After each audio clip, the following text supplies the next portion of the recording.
Roth IRAs are one of the best vehicles out there for those looking to build wealth and plan for retirement. Regardless of how much money you currently make or whether or not you plan to invest in the market, you need to be aware of these 8 key factors about a Roth IRA that you can leverage to build your highly diversified net worth. Coming up. Into it. Roth IRAs are one of my favorite places for our clients to allocate a portion of their regular retirement savings. Both Roth IRA favored vehicles that provide tax incentive for people to invest. In fact, many people think that the IRA stands for Individual Retirement Account. In reality, it actually stands for Individual Retirement Arrangement. It's an arrangement from the government for you to have a break on taxes. Now, with the traditional IRA, that break comes on the front end. When you put money inside of the traditional IRA, the contributions go in before any taxes are paid. In other words, it's tax deductible. The contributions can be deducted from your income when calculating your tax burden for a given year. However, when you go to take the distributions in retirement, you are taxed on the full amount. On the other hand, a Roth IRA taxes you on the front end, but then you will not be taxed again, meaning that your gains grow entirely free from the unknowable and unpredictable variable of taxes. Compound interest, ultimately time, in these types of accounts will exaggerate the impact that this government-favored tax treatment can have. The younger you start, the better. Some people claim that Albert Einstein called compound interest the 8th wonder of the world. And when you look at the amount of growth you see as your account has time to grow, you can understand why. Let's take a look at an example. A 35-year-old that starts investing into a Roth IRA and contributes $450 per month until age 65 will have $545,794 tax-free, assuming an average 7% annualized return on their money.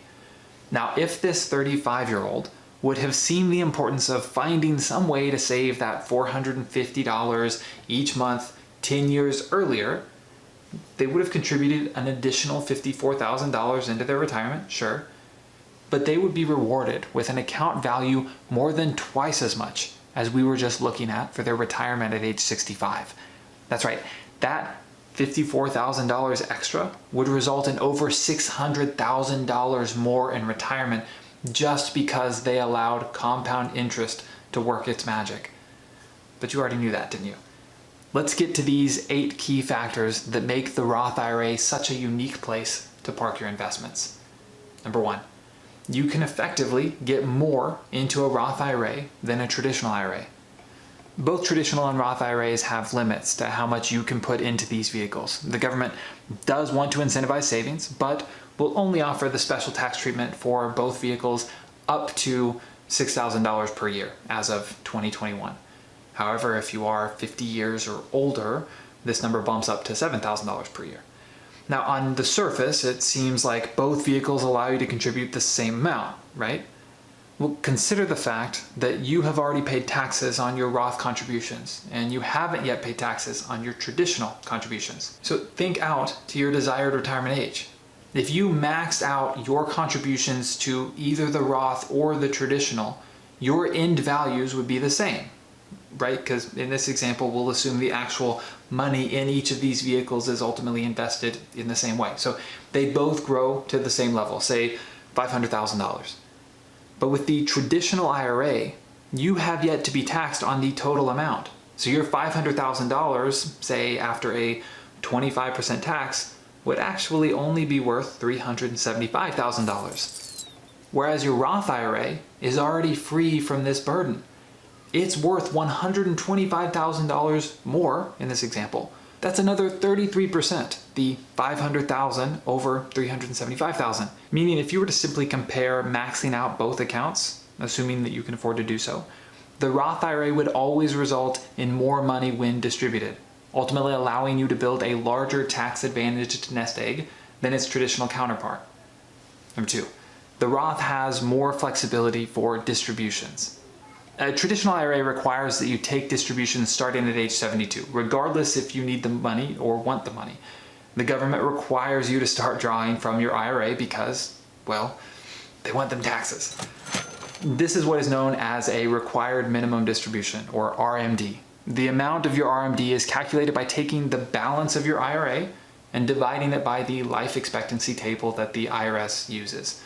Considering you aren't required to take distributions until age 72, and the government may give you a reasonable life expectancy of age 78, for example, that could potentially mean you're forced to take millions of dollars of taxable income within a relatively short time frame, 6 years in this case, which could push you into income tax brackets well above what you might have otherwise been planning for. Oh, and if you ignore this stipulation and fail to take your RMD, you'll become subject to a 50% penalty. Ouch. Fortunately, the Roth IRA doesn't require any such distributions. Number 3, the Roth is better for passing down wealth. Roth IRAs are better for passing down generational wealth, partly due to a recent rule change in the Secure Act that came into effect in 2020 that now negates what used to be known as the Stretch IRA. The Stretch IRA was a concept in which the non-spousal beneficiary of an IRA would take distributions from the passed down funds gradually throughout their life, strategically avoiding slipping into higher tax brackets each year by taking a small enough amount to remain within their current tax bracket. However, the Secure Act now requires that beneficiaries fully withdraw the funds of inherited IRAs within 10 years. Again, the government wants them taxes. This 10-year rule is especially impactful on large traditional IRAs and 401ks, in which it may mean withdrawing hundreds of thousands of dollars each year, forcing the beneficiary into a much higher tax bracket and ultimately paying considerably more in taxes. Obviously not something a beneficiary should and most likely complain too much about, but probably not what a recently deceased you would want to have happened to the funds you worked super hard for throughout your life. If you have a Roth IRA, on the other hand, there are no taxes paid, and hence the beneficiary could even choose to withdraw the full amount without any tax repercussions. Number 4, Roths have better withdrawal rules. I hesitate bringing this one up as a pro because I think it's way too frequently used and abused. The fact that you have a vehicle that provides this great of a tax advantage means you should be taking full advantage of it. That being said, the Roth IRA does allow you to freely take your contributions from your account without any taxes or penalties for doing so. If you have an amazing opportunity to invest in a business or real estate or have some tragic event that your emergency fund can't cover, you may want to take advantage of this benefit of your Roth IRA. However, you should be careful to not abuse it. Once the funds are removed, there are some very serious restrictions on replacing the withdrawals. In most cases, there will be one opportunity every 12 months to pull funds and return them within a 60-day window. After this short window, you will not have the ability to replace the money that you withdrew. You'll be restricted back to that $6,000 contribution limit for the year, or whatever the new limit is at that time. Now, these withdrawals that we're talking about here are permitted on your contributions. But if you dip into the gains, you'll likely be taxed and penalized 10% on top of that. This, of course, applies only if you're trying to access the money before 59.5. There are some exceptions to this rule in which both a Roth and traditional IRA will allow withdrawals of up to $10,000 on even the gains for things such as a down payment on a first home purchase, or up to $5,000 for things such as higher education or having or adopting a child. And even further exceptions right now with the CARES Act. However, many of those specific exemptions are set to go away at the beginning of 2021. So that's also something you might want to keep in mind. You obviously have no guarantee of what your exact flexibility will be here in the future anyway. Now, number 5, paying taxes upfront is smarter. The tax benefit of a traditional IRA in comparison to a Roth IRA is dollar for dollar the same. If you pay your taxes now or in the future, the end value of your account will be the same as long as your effective tax rate stays the same. Now, in helping our clients plan and prepare for retirement, one of our goals is to remove as many variables as possible. If you know that you need $2 million of after-tax money to hit your retirement goals, if a large chunk of that is going to be tax-free, you don't have to try to predict future tax rates or even what tax bracket you'll be in. Given where our national debt and deficit are, it's hard for me to imagine lower taxes in my future. But regardless of where you stand on that issue, surely you can see the appeal of not even having to worry about it in the future. What's there is there, at least from a tax perspective. Number 6, the Roth IRA has a higher income threshold. The other restriction that comes with IRAs is the ability to contribute is phased out when you cross an income threshold, when you're making too much money. For traditional IRAs, the phase out of the tax benefits begins when an individual with access to a work retirement plan makes more than $65,000 per year. It's $104,000 for those who have a work plan and are married, filing jointly. However, if neither you nor your spouse is offered a work retirement plan, then there is no restriction on income for the tax benefits of a traditional IRA. The traditional IRA has several stipulations that are affected by whether or not you or your spouse have access to work plans. So make sure that you do your due diligence when considering which option you can take advantage of, or that you're working with someone that knows what they're doing. It tends to be a bit more straightforward with a Roth IRA. For individuals, you can contribute the full amount if your income is less than $120,000. Or for those married and filing jointly, $196,000 is the government's arbitrary line in the sand.